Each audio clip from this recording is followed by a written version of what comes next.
नमस्कार दोस्तों, स्वागत है आपका हमारे चैनल पर।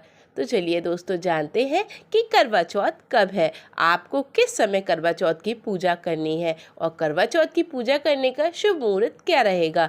दोस्तों, इसके साथ साथ ये भी जानेंगे कि क्या चीज़ करवा चौथ माता को चढ़ानी चाहिए और क्या चीज़ नहीं चढ़ानी चाहिए। यदि वह चीज़ आप चढ़ा देते हैं तो आपके पति का जीवन संकट में पड़ जाता है और आप दोनों के रिश्तों के बीच मतभेद हो जाता है। आप दोनों प्यार से नहीं रह सकते। दोस्तों, यह सब बातें जानने से पहले चैनल को सब्सक्राइब करें, वीडियो को लाइक करें और कमेंट बॉक्स में लिखें हर हर महादेव। दोस्तों, महिलाएं करवा चौथ के व्रत पर कुछ ऐसी गलतियां कर देती हैं जिसका भुगतान उन्हें सारी जिंदगी भरना पड़ता है। करवा चौथ का व्रत कोई मामूली व्रत नहीं है। ऐसा माना जाता है कि करवा चौथ के दिन चौथ माता को कभी भी यह चीज़ें नहीं चढ़ानी चाहिए। इससे पति पर कष्ट आते हैं और आपका व्रत खराब हो जाता है। करवा चौथ का त्यौहार कार्तिक माह की शुक्ल पक्ष की चौथ तिथि को मनाया जाता है। करवा चौथ का व्रत 2023 में बुधवार के दिन 1 नवंबर को मनाया जाएगा। दोस्तों, महिलाओं को करवा चौथ का इंतजार बहुत ही ज़्यादा होता है। करवा चौथ पे महिलाएं अपने पति की लंबी आयु के लिए व्रत रखती हैं। करवा चौथ एक ऐसा पर्व है दोस्तों, जो हमारे भारत के साथ साथ अन्य देशों में भी मनाया जाता है। स्त्रियां अपने पति की लंबी आयु के लिए करवा चौथ का व्रत करती हैं। करवा चौथ का व्रत बहुत ही पवित्र व्रत माना गया है। इस व्रत को रखने का सौभाग्य बहुत मुश्किल से प्राप्त होता है। करवा चौथ का व्रत सिर्फ सुहागिन महिलाएं ही रखती हैं। यह पति और पत्नी के जीवन में खुशियां लाता है और उनके प्यार को बरकरार रखता है। करवा चौथ का व्रत जैसे पत्नियां अपने पति के लिए रखती हैं, उसी प्रकार पति भी अपनी पत्नियों के लिए रख सकते हैं। दोस्तों, 2023 में करवा चौथ की पूजा का शुभ मुहूर्त शाम 5:36 से लेकर 6:54 तक होगा। यदि आप इस शुभ मुहूर्त में पूजा करते हैं तो आपका व्रत सफल हो जाएगा। दोस्तों, हमारे वेदों और पुराणों में ऐसा लिखा गया है कि यदि हम पूजा मुहूर्त से करते हैं तो उस पूजा का फल हमें बढ़ चढ़कर मिलता है और हमारा दाम्पत्य जीवन सुखमय हो जाता है। इस बार चांद निकलने का समय 8:07 पे है। दोस्तों, इस बार चांद बहुत जल्दी निकल आएगा। तो चलिए दोस्तों, जानते हैं कि चौथ माता को वे कौन सी चीज़ें हैं जो भूल कर भी नहीं चढ़ानी चाहिए।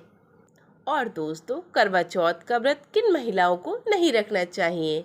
करवा चौथ का व्रत सिर्फ वही महिलाएं रख सकती हैं जिनकी शादी हो जाती है, या दोस्तों वे लोग जिनका रिश्ता पक्का हो जाता है।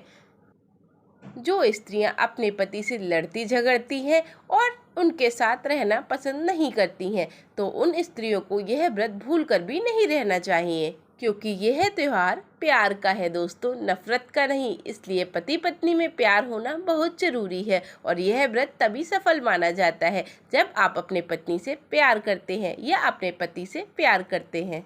दोस्तों, हिंदू धर्म में ऐसा माना जाता है कि कोई भी पूजा पाठ हो उसमें काले और सफ़ेद वस्त्र धारण नहीं करने चाहिए। तो इसी प्रकार दोस्तों, करवा चौथ के व्रत में आप काले और सफ़ेद रंग के वस्त्र का प्रयोग ना करें। यदि आप काले और सफ़ेद वस्त्र का प्रयोग करते हैं तो इससे चौथ माता नाराज़ हो जाती हैं, क्योंकि दोस्तों सफ़ेद रंग विधवा होने का रूप माना गया है और काला रंग शनिदेव का प्रतीक है।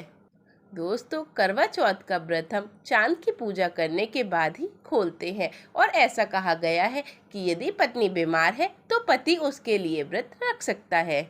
और दोस्तों, ऐसा कहा जाता है यदि किसी महिला को करवा चौथ पे मासिक धर्म आ जाता है तो वह महिला पूजा पाठ तो कर सकती है, परंतु दोस्तों ईश्वर की प्रतिमा को ना छुए। आप अपने पति से करवा चौथ की पूजा करा सकते हैं, लेकिन भूल कर भी भगवान की प्रतिमा को स्पर्श ना करें। आप व्रत वैसे ही धारण करें जैसे आप करते आ रहे हैं, परंतु पूजा पाठ ना करें, मतलब कि ईश्वर की प्रतिमा को ना स्पर्श करें। में किसी और से पूजा पाठ करा दें। मासिक धर्म में व्रत रखने के लिए कोई भी मनादी नहीं है और दोस्तों आप मासिक धर्म रोकने के लिए कोई उपाय भी कर सकते हैं। दोस्तों गर्भवती महिलाओं को भी करवा चौथ का व्रत रखना होता है और वे भी यह व्रत रख सकती हैं, परंतु दोस्तों यह व्रत रखने से पहले आप डॉक्टर की एक बार एडवाइस ज़रूर ले लें। महिलाओं को कभी भी किसी महिला का मंगलसूत्र नहीं पहनना चाहिए। यदि आप किसी और महिला का मंगलसूत्र पहनते हैं तो इससे आपके पति के जीवन में संकट आ सकता है।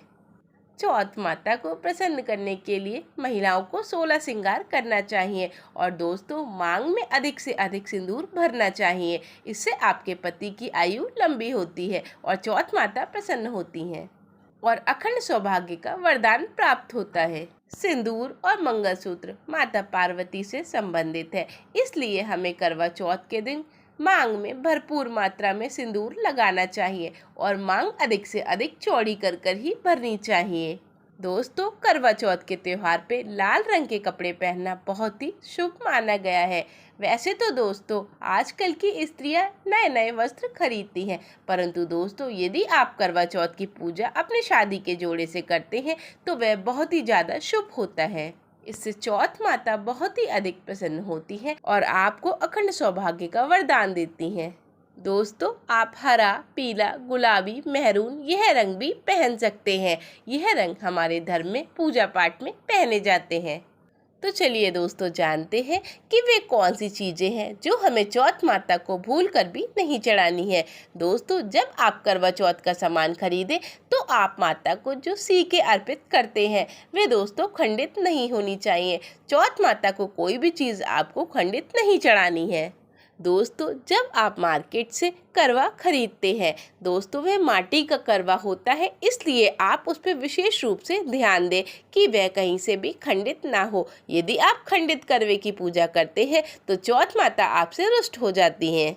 यदि आप खंडित करवा माता को अर्पित करते हैं तो आपका व्रत टूट जाता है। जब आप चौथ माता को 16 श्रृंगार अर्पित करें तो वह पूर्ण रूप से शुद्ध होना चाहिए और नया ही होना चाहिए। चूड़ियों पर आप विशेष रूप से ध्यान दें कि वे चूड़ियाँ खंडित नहीं होनी चाहिए। दोस्तों करवा चौथ में चलनी का बहुत बड़ा रोल होता है। इसके बिना आपकी करवा चौथ की पूजा संपूर्ण नहीं होती, क्योंकि छलनी की सहायता से आप चांद को देखते हैं और उसके बाद अपने पति को।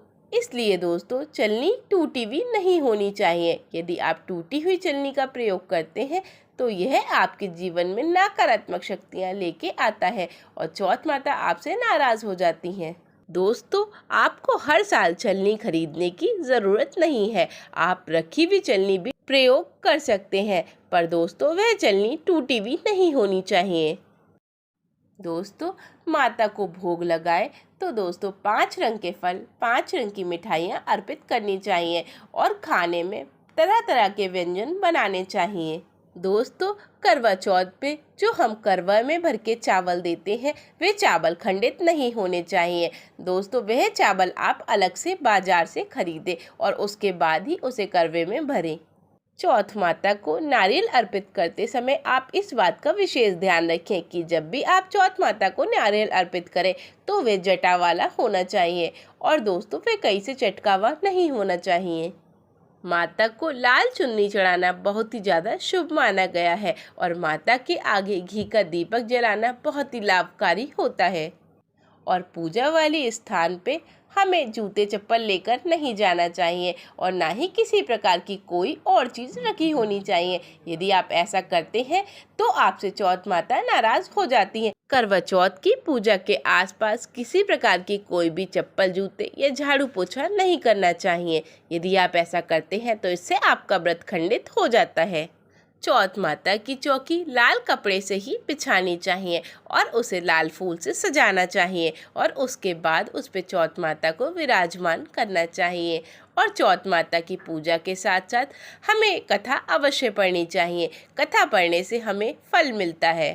चौथ माता की पूजा के लिए जब हम चौकी पे चौथ माता को विराजमान करें तो दोस्तों इस बात का विशेष रूप से ध्यान रखें कि चौथ माता का फोटो फटावा या गलावा नहीं होना चाहिए।